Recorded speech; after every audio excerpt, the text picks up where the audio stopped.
Dokter Hans, kalau bicara lemak itu kan satu hal yang membuat saya itu kayak, takut gitu ya, kayak momok gitu. Dan dokter selalu mewanti-wanti, hayo lemak ya, lemak, jangan gendut gitu, jangan gemuk. Tapi di satu sisi saya pernah dengar juga ada lemak yang baik, ada lemak yang nggak baik. Ada yang jahat gitu istilahnya ya. Nah, ikan yang kita konsumsi untuk dapetin protein hewani itu katanya lemak baik. Nah, kenapa bisa begitu? Dan sebaik apa sih gitu maksud saya? Saya pengen tahu. Jadi konklusinya kita semua cari ikan dong ya. Mm-mm. Apakah selalu ikan itu baik ya? Nah, itu. Ya, ikan kita tahu dibandingkan dengan daging. Daging itu lemak LDL, low density lipoprotein.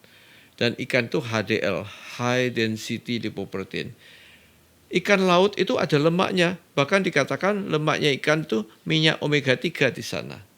Itu baik sekali, HDL tinggi. HDL itu high density, artinya dia itu mengalir pelan-pelan karena densitasnya tinggi. Sedangkan yang low density itu melayang-layang karena ringan sekali sehingga nempel menclok di mana-mana. Terjadi kerak di mana-mana, bahaya. Nah, sekarang ikan lemak yang baik. Lalu sekarang keluar pertanyaan, apakah ikan selalu baik? Hmm. Kadang-kadang bisa jadi jahat. Misalnya ikan itu kalau dikonsumsi digoreng dan banyak kriuk-kriuk crispy-nya. Begitu ikan itu digoreng menjadi banyak crispy, kriuk-kriuk. Dan itu adalah minyak trans. Nah, jadi kalau kita makan ikan goreng, itu yang crispy pinggirnya kriuk-kriuk itu kita singkirkan. Kita bagikan kepada tetangga-tetangga kita. Kita makan ikan bagian dalamnya. Hmm. Kalau ikan dibakar, itu banyak arang angusnya. Hati-hati. Gitu-gitu karsinogen, jahat sekali yang angus itu. Nah, kalau kita makan itu, terpaksa yang arang angus kita singkirkan, kita seperti sisihkan gitu. Kalau ikan mentah, boleh enggak? Banyak orang bilang semakin mentah kan semakin baik. Hati-hati, kadang-kadang kurang bersih. Akhirnya Anda bisa diare, sakit perut. Kalau ikan ditim, direbus, bagaimana? Hati-hati, karena kadar garam banyak terdapat pada kuahnya itu. Kuahnya kalau terlalu banyak, garamnya tinggi. Tensi darah yang sudah tinggi, hipertensi, bisa membahayakan. Dan orang gemuk, biasanya kita larang, orang yang ada gagal ginjal, kurangin yang bagian asin-asin itu. Jadi ada kiatnya, ada strategi.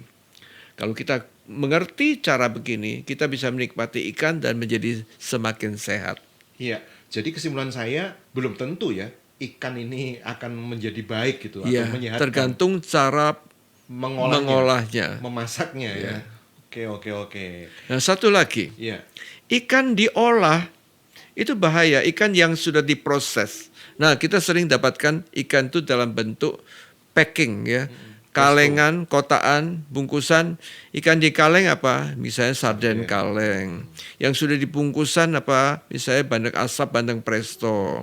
Ada ikan teri, ikan asin. Iya. Ya, itu ikan-ikan yang sudah diproses. Begitu diproses, itu dikasih lebih banyak garamnya, lebih banyak manisnya, lebih banyak minyaknya. Belum lagi dikasih bumbu-bumbu ini itu, disimpan lama, di packing, lalu mungkin ada aditif pewarna, perasa, lalu pengawet, dan akhirnya menjadi sangat tidak sehat.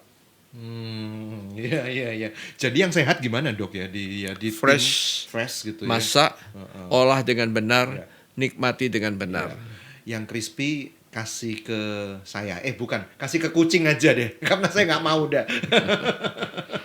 Saya nggak mau yang crispy tadi katanya nggak sehat. Oke. Terima kasih kalau begitu ya untuk edukasinya Dokter Hans.